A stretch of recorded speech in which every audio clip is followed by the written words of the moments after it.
You guys are probably wondering what I'm doing now. Okay, I got the engine out. A lot lighter. Boy, that's a lot easier to manage.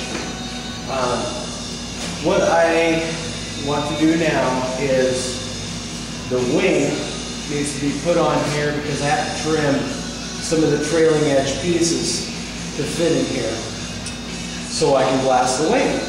But in order to do that, I need to be able to have the tail section on the plane for visual reference and to know if everything's straight on the wing. I would hate to cut it wrong and then have the wing this way and that.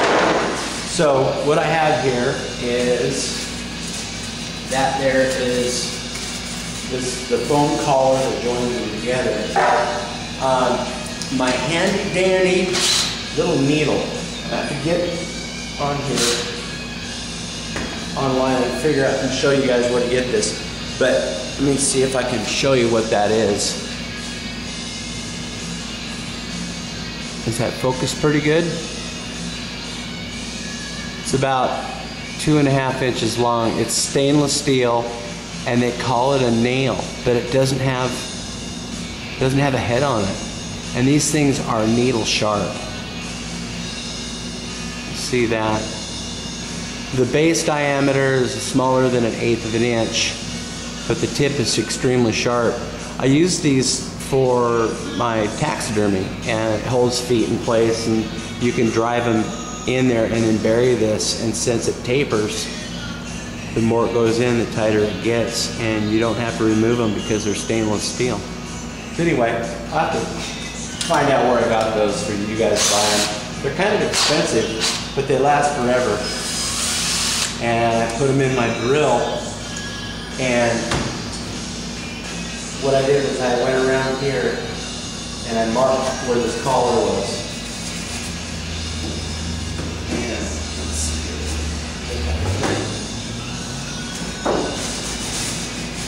I marked where the collar was. What you want to do, you want to have that collar out as far as you can get it, and as even as you can get it. Because the farther you have the collar out, the more flush this is going to be when you put this thing together. Pretty slick, but you don't want to pull on it so hard you're going to break it. Because I don't think you can get another one. I really don't think so. I'm trying to get anything that's iron base. 0.9 teeth.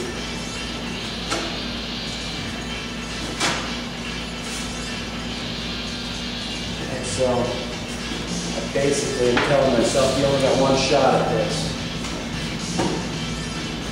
Okay. So I'm going to stick a couple in here. I've already drilled the holes. What I wanted to do, and I'm using a standard teeth pin, 2¼ inch teeth pin. I drilled these holes as small as I could get them. I didn't drive it all the way home because I wanted the fiberglass to be tight around this. I'm going to set one right in here. That angle. And I've got a pile of them over here.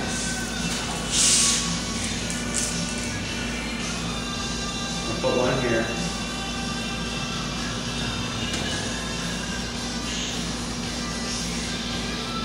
Pretty tight. I don't think I can get it any better now.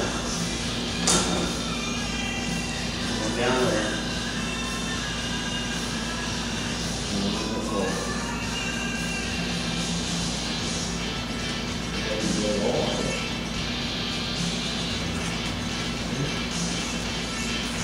Now, without cutting the hell out of myself, I'm going to attempt to put this on here. Here's a square.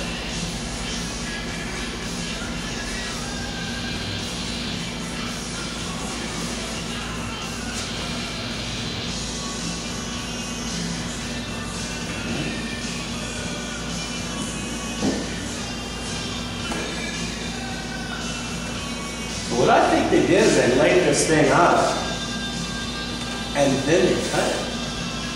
That's what it looks to me like they did.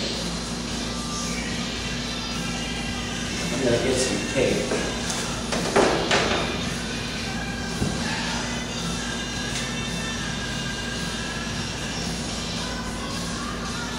So you guys that are wanting to build a Byron P51, you don't really know what to do, you're apprehensive about it, as I am.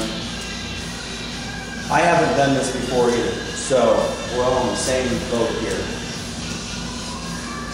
Put some tape right there, there. Piece here. Keep it back on itself.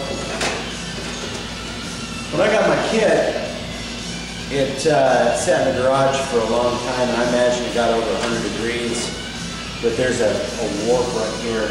And the neat thing about fiberglass, you can heat it up with a heat gun and pull its shape out, and it'll hold its shape after it gets cool. That's the neat thing about this stuff. Too bad it happened in the first place.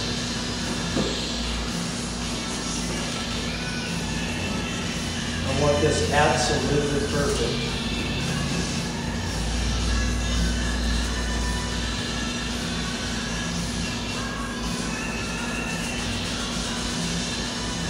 Okay. Now that I have the pins in the bottom here, I'm hoping that I can just push this down. Stick this down.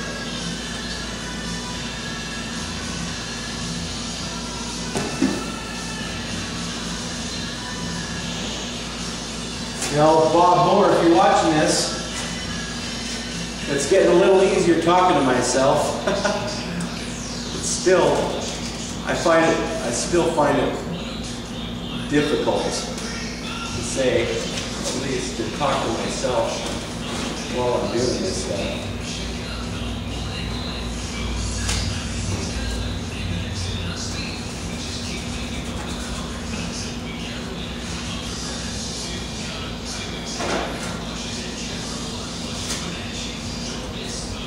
Alright.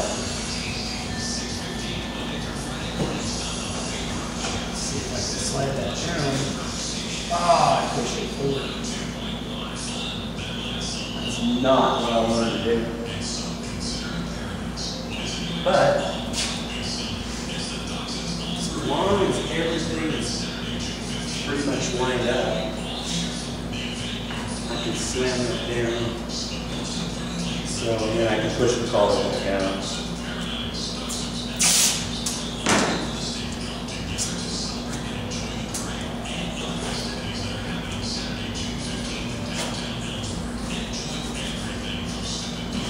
It's fitting pretty flush so far. I mean, you take and build something out of a mold and you cut it in half. It's almost impossible to make it perfect. No, it's your case here.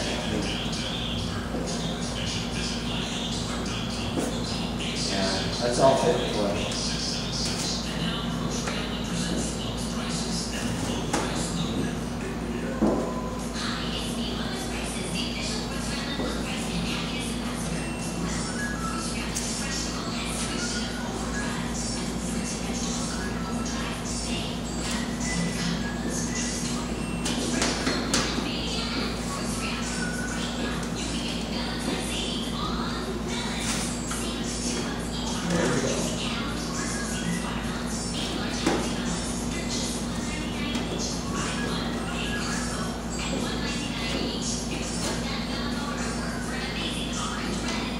What's going on. That's going to have a gap over here, just because of the way they cut it.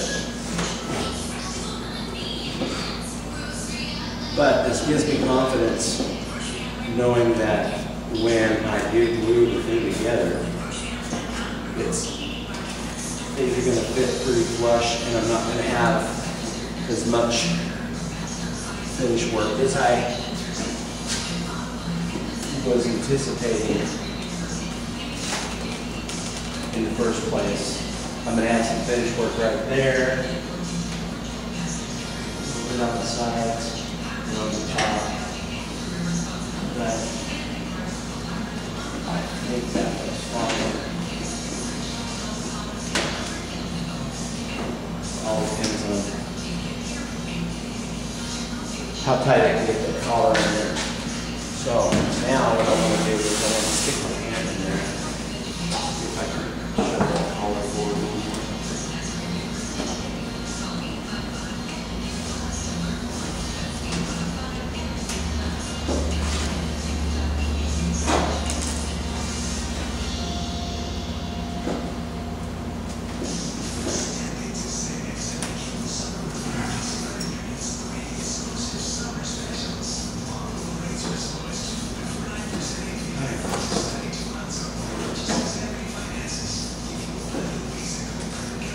about as good as it's going to get.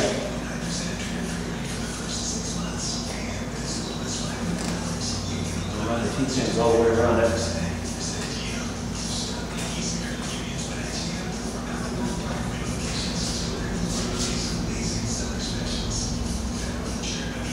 Oh yeah, that's nice and straight.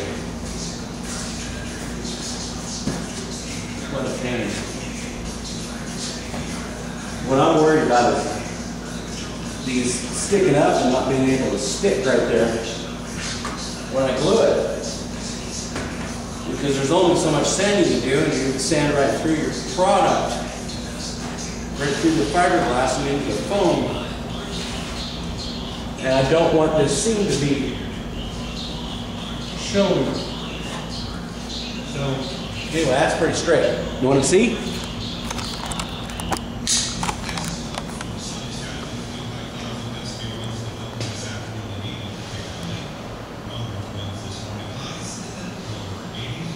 It's pretty straight.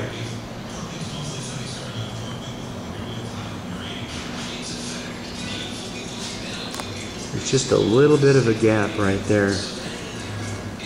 Let's see, there's no gap down here, and there's no gap up in here. So that variance is just from the saw. They probably used a 1/16 of an inch wide bandsaw to cut the thing in half. And they had a mark where they cut it. I extremely doubt they used 2 molds. They might have used 2 molds, but I doubt it. So there it is. I'm going to leave it like that. I'm not going to pop all the pins. I kind of changed my mind. I'm kind of winging it because, like I said, this is the first time I've done it. And now I'm going to put it on the floor and I'm going to mock up the wing.